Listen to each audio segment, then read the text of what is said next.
السلام علیکم ورحمۃ اللہ وبرکاتہ۔ الحمد للہ وکفا وسلام علی عبادہ الذین اصطفى اما بعد فاعوذ باللہ من الشیطان الرجیم بسم اللہ الرحمن الرحیم۔ ان اول بیت وضع للناس للذی ببکۃ مبارکا وہدی للعالمین فیہ آیات بینات مقام ابراہیم ومن دخلہ کان آمنا وللہ علی الناس حج البیت من استطاع الیہ سبیلا ومن کفر فإن اللہ غنی عن العالمین۔ وقال تعالی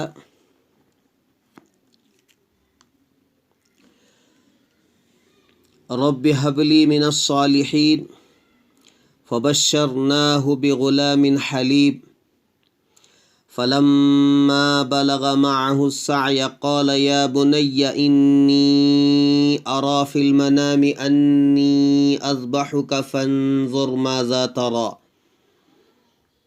قال يا أبت افعل ما تؤمر ستجدني إن شاء الله من الصابرين۔ فلما أسلما وتله للجبين وناديناه أن يا إبراهيم قد صدقت الرؤيا إنا كذلك نجزي المحسنين إن هذا لهو البلاء المبين وفديناه بذبح عظيم وتركنا عليه في الآخرين سلام على إبراهيم كذلك نجزي المحسنين۔ وقال تعالى وقضى ربك ألا تعبدوا إلا إياه وبالوالدين إحسانا إما يبلغن عندك الكبر أحدهما أو كلاهما فلا تقل لهما أف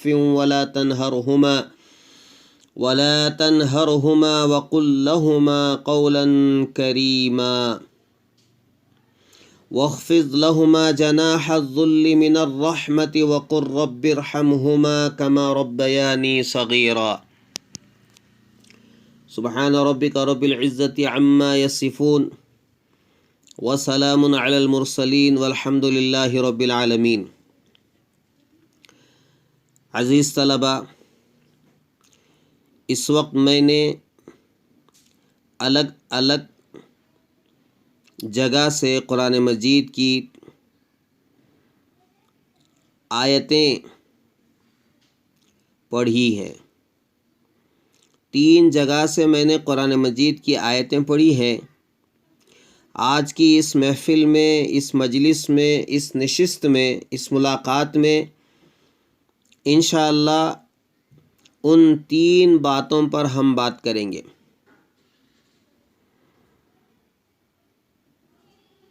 عزیز طلباء، آپ حضرات جانتے ہیں کہ الحمدللہ ذی الحجہ کا مہینہ شروع ہو چکا ہے، اور یہ مہینہ اسلامی سال کا آخری مہینہ ہے۔ جیسے انگریزی کیلنڈر کا آخری مہینہ دسمبر ہوتا ہے، اسی طرح اسلامی سال کا جو آخری مہینہ ہے وہ ذی الحجہ ہے۔ یہ مہینہ بڑا ہی فضیلتوں والا ہے، عظمتوں والا ہے، رحمتوں والا ہے، برکتوں والا ہے، اور اس مہینے میں 2 ایسے کام ہوتے ہیں جو کسی اور مہینے میں اگر کوئی کرنا بھی چاہے تو کر نہیں سکتا، اور اگر کرے گا تو وہ قابل قبول نہیں ہے اللہ کے دربار میں۔ وہ صرف اور صرف اسی مہینے میں وہ 2 عبادتیں ہو سکتی ہیں۔ سب سے پہلی عبادت وہ ہے حج۔ اسلام کے ارکان میں ایک بہت بڑا رکن ہے حج۔ حاجی اگر حج کرنا چاہتا ہے، ایک مسلمان ایمان والا جس پر حج فرض ہو چکا ہے، اگر وہ حج کرنا چاہے تو وہ کسی اور مہینے میں نہیں کر سکتا، وہ اسی مہینے میں حج کرے گا، یعنی ذی الحجہ کے مہینے میں حج کرے گا۔ چنانچہ اسی تعلق سے میں نے ایک آیت پڑھی، وہ آیت میں نے آپ کو سنائی، ان اول بیت وضع للناس للذی ببکۃ مبارکا وہدی للعالمین فیہ آیات بینات مقام ابراہیم ومن دخلہ کان آمنا وَلِلَّهِ عَلَى النَّاسِ حِجُّ الْبَيْتِ مَنِ اسْتَطَاعَ إِلَيْهِ سَبِيلًا وَمَن كَفَرَ فَإِنَّ اللَّهَ غَنِيٌّ عَنِ الْعَالَمِينَ۔ چوتھے پارے میں سورہ آل عمران کی یہ آیات ہیں جس میں اللہ تبارک و تعالی نے حج کی فرضیت کا اعلان فرمایا ہے کہ وَلِلَّهِ عَلَى النَّاسِ حِجُّ الْبَيْتِ مَنِ اسْتَطَاعَ إِلَيْهِ سَبِيلًا۔ جس آدمی کے اندر یہ طاقت ہے کہ وہ حج کر سکے، اس کے پاس اتنے پیسے ہیں خرچ کے لیے کہ وہ یہاں سے اپنے ملک سے مکہ مکرمہ جا کر کے حج ادا کر سکتا ہے، اس کے اخراجات اس کے پاس موجود ہیں تو اس پر حج فرض ہے۔ تو حاجی حج کرنا چاہتا ہے تو اس کو اس مہینے کا انتظار کرنا پڑے گا۔ میں مختصر طور پر حاجی کن کن تاریخوں میں کہاں رہتے ہیں کہہ کر کے آگے بڑھوں گا۔ حاجی احرام کی حالت میں حج کا نیت کرے گا۔ سب سے پہلے حج کی نیت وہ یہ کرے گا کہ میں اللہم انی ارید الحج فیسرہ لی وتقبلہ منی، میں اے اللہ حج کا ارادہ کرتا ہوں، میرے لیے اسے آسان فرما اور قبول فرما۔ اس نیت کے ساتھ جب حاجی لبیک پڑھتا ہے، لبیک اللہم لبیک لبیک لا شریک لک لبیک ان الحمد والنعمت لک والملک لا شریک لک، اونچی آواز کے ساتھ نیت کرنے کے بعد جب یہ تلبیہ پڑھ لیتا ہے تو اب وہ 8 ذی الحجہ کو حج کے 5 دن ہیں، اسے آپ اچھی طرح یاد رکھیں۔ ذی الحجہ کی 8 تاریخ، 9 تاریخ، 10 تاریخ، 11 تاریخ اور 12 تاریخ، ان 5 دنوں میں ہی حج ہوتا ہے۔ ان 5 دنوں کے علاوہ اگر کوئی آدمی حج کرنا چاہے تو اس کا حج ادا نہیں ہوگا، چاہے وہ فرض حج ہو یا نفل حج ہو یا حج بدل ہو، اس کو انہی ایام میں حج ادا کرنا پڑے گا۔ تو حج کی نیت اور احرام باندھنے کے بعد، لبیک پڑھنے کے بعد، وہ 8 ذی الحجہ کو مینا کے میدان میں پہنچتا ہے، وہاں لبیک پڑھتا رہے گا۔ 8 ذی الحجہ کو اس کا کوئی کام نہیں ہے سوائے اس کے کہ وہ وہاں 5 نمازیں پڑھے گا، ظہر کی نماز، عصر کی نماز، مغرب کی نماز، عشاء کی نماز اور 9 ذی الحجہ کی فجر کی نماز۔ یہ 5 نمازیں حاجی مینا کے میدان میں ادا کرتے ہیں اور حج سیکھتے رہتے ہیں، تلبیہ پڑھتے رہتے ہیں۔ ان کے علاوہ اور کوئی کام نہیں ہے حاجی کا آج ذی الحجہ کو مینا میں۔ 5 نمازیں پڑھیں گے۔ اس کے بعد 9 ذی الحجہ آئے گی تو حاجی احرام ہی کی حالت میں لبیک پڑھتے ہوئے عرفات کے میدان کو نکلیں گے۔ 9 ذی الحجہ کی ظہر تک وہاں پہنچیں گے یا ظہر کے بعد پہنچیں گے۔ بہرحال ظہر سے لے کر کے سورج غروب ہونے تک حاجی عرفات کے میدان میں پہنچ جانا چاہیے، اور عرفات کے میدان میں پہنچنا ہی اصل حج ہے۔ اگر کوئی آدمی عرفات کے میدان میں 9 ذی الحجہ کو نہیں پہنچتا ہے تو اس کا حج ادا نہیں ہوتا ہے۔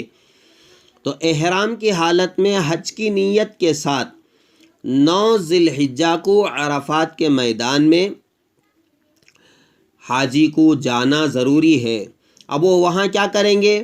ظہر کی نماز پڑھیں گے، عصر کی نماز پڑھیں گے، اور پھر اس کے بعد خوب دعائیں کریں گے، خوب دعائیں کریں گے۔ یہ دن بہت ہی عظمتوں والا دن ہے، اور شیطان اپنے سر پر مٹی ڈال لیتا ہے اس دن، اس لیے کہ حاجی جب حج کو جاتے ہیں تو اللہ تعالی حاجی کی مغفرت فرماتے ہیں، اور حاجی جن کے مغفرت کی دعا فرماتے ہیں ان کی بھی اللہ مغفرت کر دیتے ہیں۔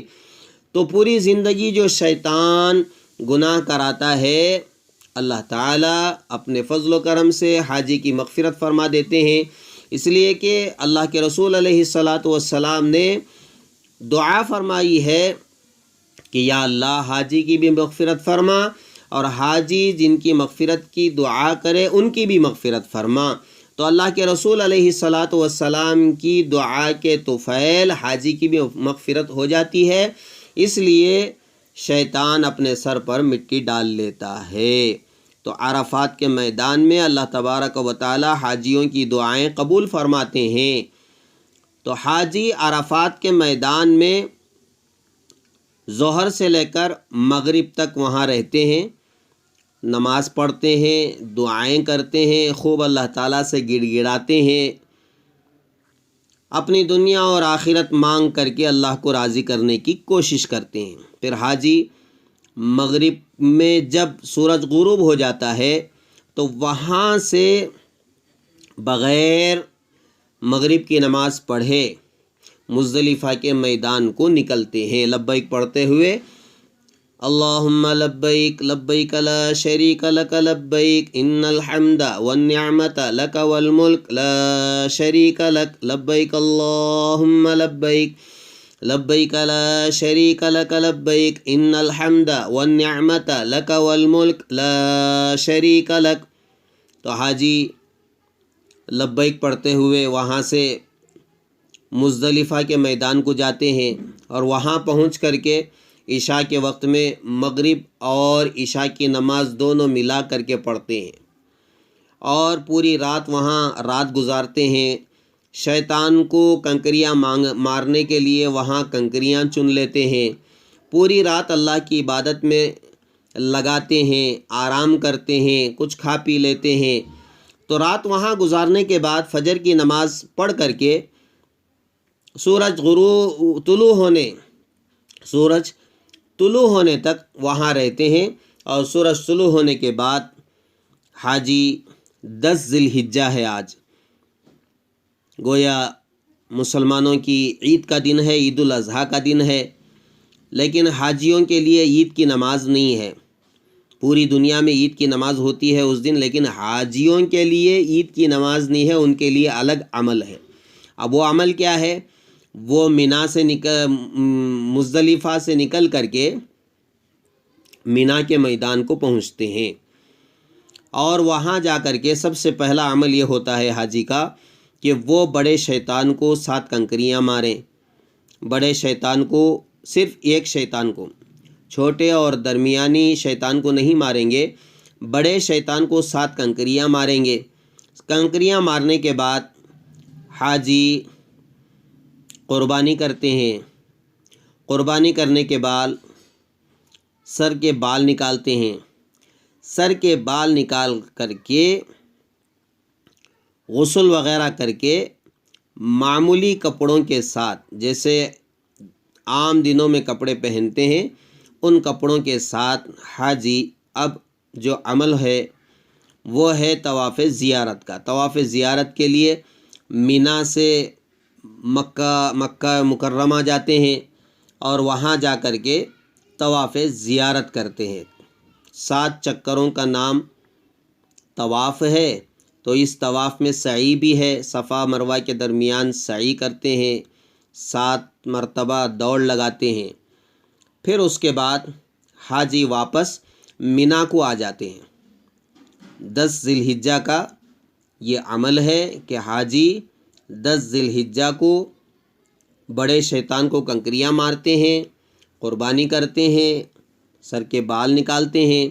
جیسے ہی سر کے بال نکالتے ہیں تو احرام ان کا کھل جاتا ہے۔ اب معمولی کپڑوں کے ساتھ وہ مکہ مکرمہ جا کر کے طواف زیارت کرتے ہیں، سعی کرتے ہیں اور پھر واپس مینا کو آ جاتے ہیں۔ 3 دن ہو گئے۔ اب چوتھا دن 11 ذی الحجہ کو حاجی زوال کے بعد چھوٹے شیطان کو 7 کنکریاں مارتے ہیں، درمیانی شیطان کو 7 کنکریاں مارتے ہیں اور بڑے شیطان کو 7 کنکریاں مارتے ہیں۔ اگر طواف زیارت کل نہیں کیے تھے تو آج کر لیں، کل قربانی نہیں کیے تھے تو آج کریں گے، اور قربانی کے بعد بال نکالیں گے اور طواف زیارت کریں گے۔ یہ چوتھا دن ہوا۔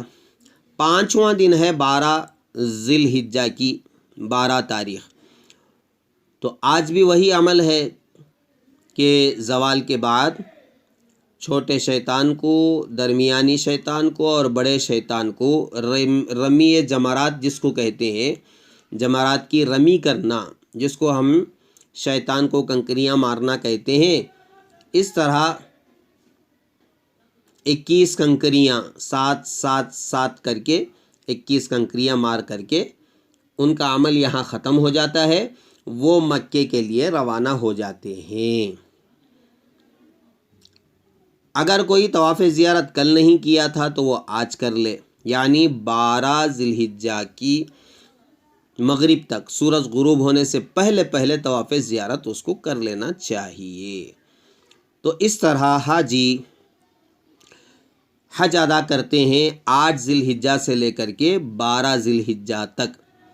8 کو مختصر، 8 کو مینا میں رہتے ہیں، 9 کو عرفات کے میدان میں رہتے ہیں اور مغرب کی نماز پڑھے بغیر مزدلفہ چلے جاتے ہیں، رات وہاں گزارتے ہیں، اور 10 کی صبح کو بڑے شیطان کو کنکریاں مارتے ہیں، قربانی کرتے ہیں، بال نکالتے ہیں، طواف زیارت کرتے ہیں، اور 11 تاریخ کو چھوٹے اور درمیانی اور بڑے شیطان کو کنکریاں مارتے ہیں، اور پھر اس کے بعد 12 ذی الحجہ کو چھوٹے اور درمیانی اور بڑے شیطان کو کنکریاں مارنے کے بعد وہ مکۃ المکرمہ چلے جاتے ہیں۔ اس طرح ان کا حج مکمل ہوتا ہے۔ تو یہ حج کے ارکان اسی مہینے میں ہو سکتے ہیں اور مہینے میں حج ادا نہیں ہوتا ہے۔ حج کی فضیلت کے بارے میں صرف اتنا میں سنا دیتا ہوں آخر میں کہ اللہ کے رسول علیہ الصلاۃ نے فرمایا، جو اللہ تعالیٰ کے لیے حج کرتا ہے اور اس میں کوئی گناہ کا کام نہیں کرتا، فسق و فجور نہیں کرتا، تو حج سے ایسے واپس لوٹتا ہے جیسے ماں کے پیٹ سے ابھی واپس ہوا ہے، یعنی اس کے پورے گناہ صغیرہ کبیرہ سب معاف ہو جاتے ہیں۔ اللہ تبارک و تعالی ہم تمام کو حج مقبول کی توفیق عطا فرمائے۔ اللہ تبارک و تعالی حج آسان فرمائے، حج قبول فرمائے، ہر ایک کو موت سے پہلے بار بار اپنے گھر کی زیارت نصیب فرمائے۔ اس کے بعد حاجی حج کرنے کے بعد مدینۃ المنورہ جاتے ہیں، اس کی تفصیل انشاءاللہ اگلے کسی ملاقات میں ہم کریں گے۔ اللہ تبارک و تعالی آج کی ہماری اس مجلس کو قبول فرمائے۔ وآخر دعوانا الحمد للہ رب العالمین۔